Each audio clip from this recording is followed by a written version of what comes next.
But, so earplugs are key when you're traveling by bus in Bolivia.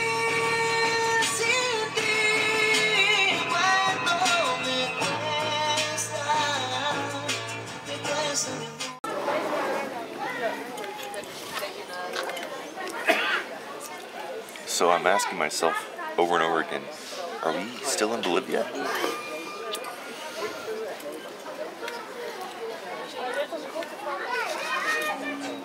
Hotel El Tronco was without a doubt the best hotel that we stayed in during our travels through Bolivia. Really remarkable place, very accommodating and welcoming. The only downside would be its distance from the city center. It's about a 15-20 minute walk, and the way back is uphill. So you're not going to want to do that trip more than once per day, and it can make it difficult to explore the city, but it's still worth the distance. When you talk to a lot of Bolivians about Spanish colonialism, there is certainly a negative tone to that conversation. So it's very interesting to go to Sucre in particular, because when you go to Sucre, you see the kind of the positive influence that Spanish colonialism had, and that's most clearly seen in the architecture that is all around the city. It kind of challenges your perspective on whether colonialism was 100% negative, or if there were some advantages to having the Spanish come, because clearly they brought a very high level of culture.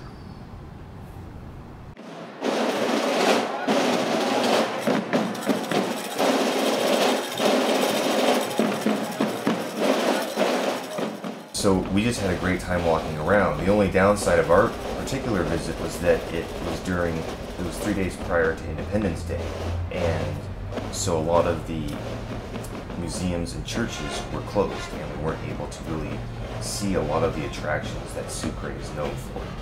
There were a lot of parades, students marching bands, for instance, and we had a good time watching it.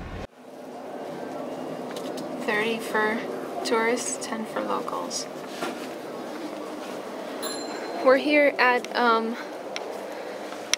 park about 5 miles north of Sucre that has over 5,000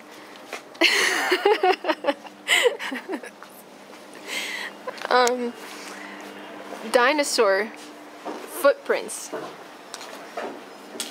the most in the world, so it should be pretty interesting. So this is a major disappointment.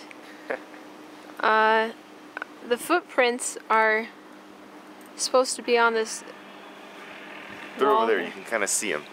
Well, Right over there, and also over here. I don't think that I could get it on camera, but it looks about the same live as well. This is not, we were expecting to really see up close and personal, you know, dinosaur footprints in the ground. Right. So this is, you know, not worth the trip. Yeah.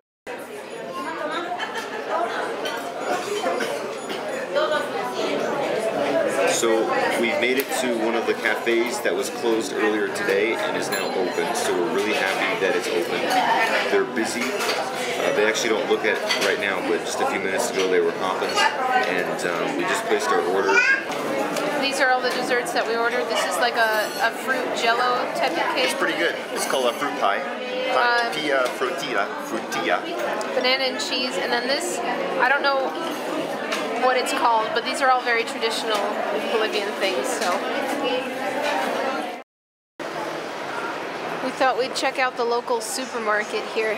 We need to pick up some water, but we're also just curious about their supermarket, because we've never been to one in Bolivia just yet.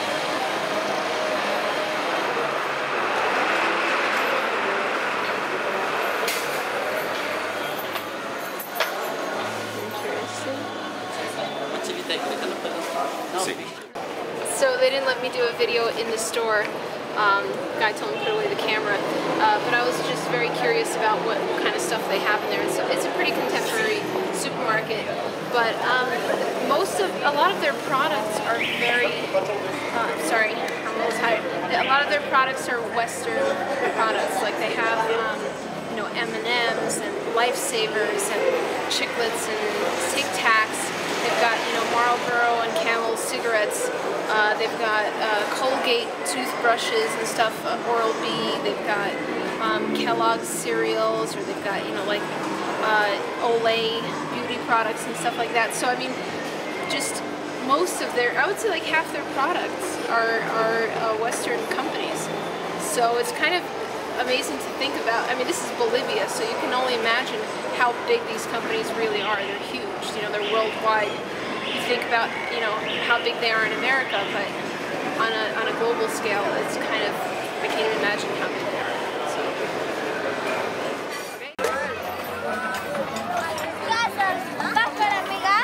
Guster, guster.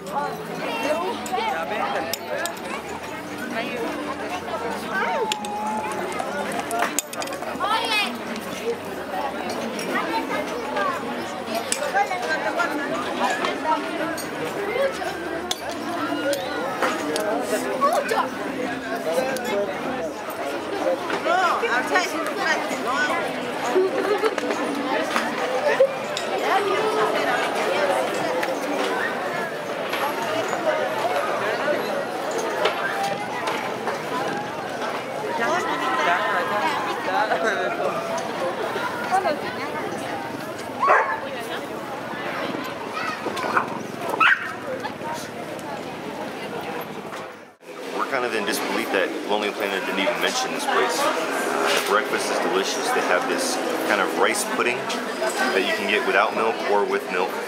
And then they have these two different pastries, both of which are really good.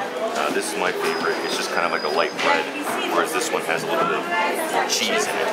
So I was just saying to Maria that the food's good, but what makes it really nice is the fact that it's a true Bolivian breakfast, where you see the locals enjoying the morning and talking with each other and having kind of those daily interactions that we all have in our hometown. So it's a definite must-see if you ever come to Sucre. Downstairs in the same central market, now we're at the juice section, so we're having fresh squeezed juice or blended juice, and this is, we don't know what fruits we're having. We're picking the most exotic ones. This so small green one right there. This one, and then I'm having this one. Really don't know what they're called. But... Okay, so we are just outside the airport of Sucre, which is a very small airport, but they managed to have a restaurant there that is overpriced and not very good, where you have big groups of Westerners having hamburgers and American food. So we actually just went outside the airport, and across the street is this little eating area, and so this is where Maria decided to get her food, and it's a fraction of the cost. And how is it? It's good. It's sort of like a curry. It's pretty spicy.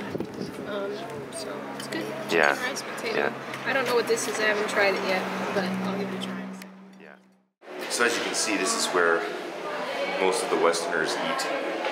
It's the only restaurant at the airport. Yeah, if you're able to take a look at the menu down there, you'll see that they offer soda, hamburgers, chicken sandwiches, cheese sandwiches, and that's pretty much it. And some really bad French fries. I can tell you from experience because I had both a chicken sandwich here and a chicken breast down at the local joint.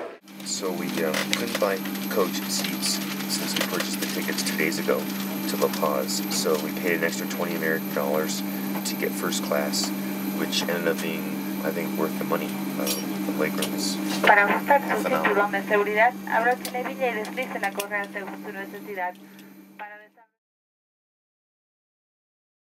So we just landed in La Paz, and this is our second time here, but it actually feels like a completely different city. Right after checking into our hotel, we took a taxi to the southern part, of La Paz, which is the wealthier area. It's also the completely non-touristic area. It's where locals are. And if you look around, you'll see that they have chocolate, they have a gym, they have a food court back here, they have a movie theater over here, and so it is like a different city. It goes to show you how important it is to, I'm not going to say that one area is better than the other, although I do have a preference, but the importance to really experience a place, you really do need to try and get off the beaten track and go to the places that the tourists are going to. That's what it comes down to. Isn't it interesting that the touristy part in central La Paz, where we're staying, is the poorer area, and this wealthy area, they actually discourage you. The reason we're here is because people told us not to. Isn't that why we decided to come here? Yep. Because this is not even on the tourist map, and so we decided to find out what's down here. We literally had to go off the map in Lonely Planet. Like, Lonely Planet only had a map of the area that we're living in. Yeah. And so we actually just kind of walked this direction. We're outside the shopping center now, and you'll see, if you remember our videos from La Paz on our first visit, the streets were very narrow. There were no trees, there were no bushes, and the exhaust and the congestion was really somewhat overwhelming, whereas walking down here is very peaceful and pleasant.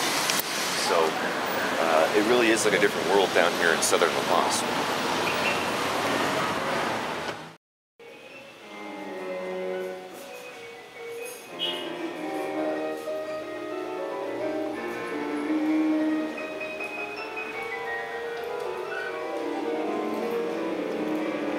So, we're still in Bolivia, believe it or not, at a restaurant called La Vienna, which is in La Paz. That's where we are. And as you can imagine, the atmosphere is pretty surreal. I thought the food was great, especially the apple pie and vanilla ice cream. Best apple pie I've had in a long time, and the best ice cream I've had too.